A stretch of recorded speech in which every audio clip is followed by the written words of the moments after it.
আমরা দূর থেকে দেখতে পাই অনেকেরই অনেক টাকা পয়সা আছে। বিশ্বাস করেন, যার যেমন টাকা তার তেমন চাহিদা। দিন শেষে প্রত্যেকটা মানুষ কিন্তু তার নিজ নিজ জায়গা থেকে ভীষণ অভাবী। আর তাদের মধ্যে মধ্যবিত্তরা হচ্ছে সব থেকে বড় নাটকবাজ। তারা যতই মানুষকে দেখাক যে না আমার আছে, আমি ভালোভাবে চলছি, ঘুরছি ফিরছি খাচ্ছি, বিশ্বাস করেন মাসের মাঝামাঝি যেয়ে এই দুর্লভ মূল্যের বাজারে তাদেরকে কিন্তু হিমশিম খেতে হয়। আর মাসের শেষে তো মোটামুটি ধার দেনা হয়েই যায়। আসসালামু আলাইকুম, আমি তন্নি কথা বলছি চট্টগ্রাম থেকে। ওয়েলকাম করছি আমার আরও একটি নতুন ভিডিওতে। আশা করছি আল্লাহ পাক আপনাদের ভালো রেখেছেন, আমরাও ভালো আছি। আর আজকে আপনাদের সাথে খুবই ছোট্ট একটা ভিডিও শেয়ার করব। বেশ টানাটানির মধ্য দিয়েই মাসটা যাচ্ছে। তবে মেয়ে মানুষ, শখের তো আর কম নেই। তবে নিজের শাড়ি গহনার প্রতি কিন্তু আমার কোনো শখ নেই। 2টা 3 পিস দিয়েও আমি অনায়াসে 2 বছর পার করে দিতে পারি। ছিঁড়ে যাক রং উঠে যাক তাতে আমার কোনো সমস্যা নেই। তবে আমার মনে একটাই স্বাদ, আমার ঘরটা সাজুক নতুন সাজে। তো এই যে বাসা, এই বাসার কিচেনটা এত বিশ্রী, কি আর বলবো আপনাদেরকে।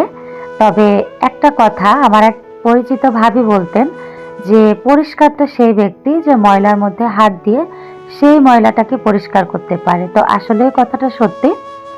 প্রথমে তো কিচেনটা যখন বাসায় উঠেছি ক্লিন করেইছি, আর এখন একটু একটু করে গুছিয়ে নেওয়ার চেষ্টা করছি। রিসেন্টলি কিচেনের জন্য অনেক কিছুই কেনাকাটা করেছি, সেটা আস্তে আস্তে করে আপনাদের সাথে শেয়ার করব। আর আজকে অনেক দিন থেকে ফেসবুকের মধ্যে ঘোরাঘুরি করছিল, তো একটা কিচেন অর্গানাইজার অর্ডার করেছিলাম আমি আর আমার যা মিলে। যেহেতু ডেলিভারি চার্জটাও হাফ হাফ আসে, আর 650 টাকায় 2টা পাওয়া যাচ্ছিল, তাই ওর সাথে মিলে আমিও অর্ডার করে দিয়েছিলাম।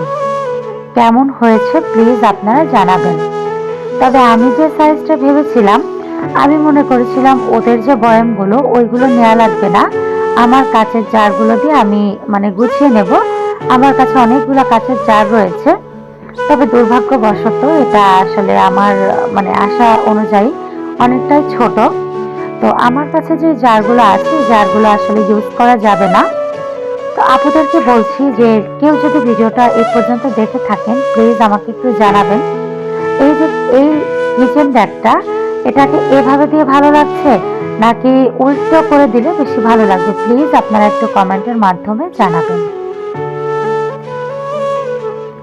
আর হাতে বেশ টানাটানি চলছে, তারপরে ওই যে বললাম মন তো মানে না। আর কিচেনের এই টাইলসটা আমার পছন্দ হয় না।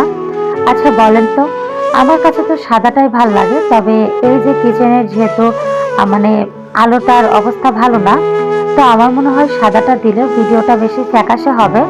আমার না কমলা কালারের একটাতে ওয়াল যেই স্টিকারগুলো আছে ভীষণ চোখ লেগেছে। আপনারা বলেন তো আমি কি সাদা স্টিকার লাগাবো নাকি অন্য কোনো কালারের স্টিকার লাগাবো?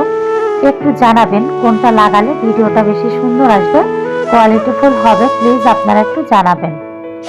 খুব ছোট্ট একটা ভিডিও আপলোড করেছি, এটাও সমস্যা না। সমস্যাটা হচ্ছে আমি যাদের ভিডিও দেখি সম্পূর্ণটা দেখি, এই জন্য মনের মধ্যে একটা সংশয় কাজ করে যে আপুরা আমার ভিডিওটা পুরোটা দেখবে কি না। তো আল্লাহ পাক জানে যে কে কতটুকু দেখে, আমি সবাইকেই বিশ্বাস করি। আর ভিডিওটা একদমই শেষ পর্যায়ে, জানি না আপনাদের কাছে ভালো লেগেছে কিনা। খুব ছোট্ট একটা ভিডিও, যদি ভালো লাগে প্লিজ আমার চ্যানেলটিকে সাবস্ক্রাইব করবেন। যদি সেটাও করতে মন না চায় অ্যাটলিস্ট একটা লাইক অন্তত দিয়ে দিন আমাকে।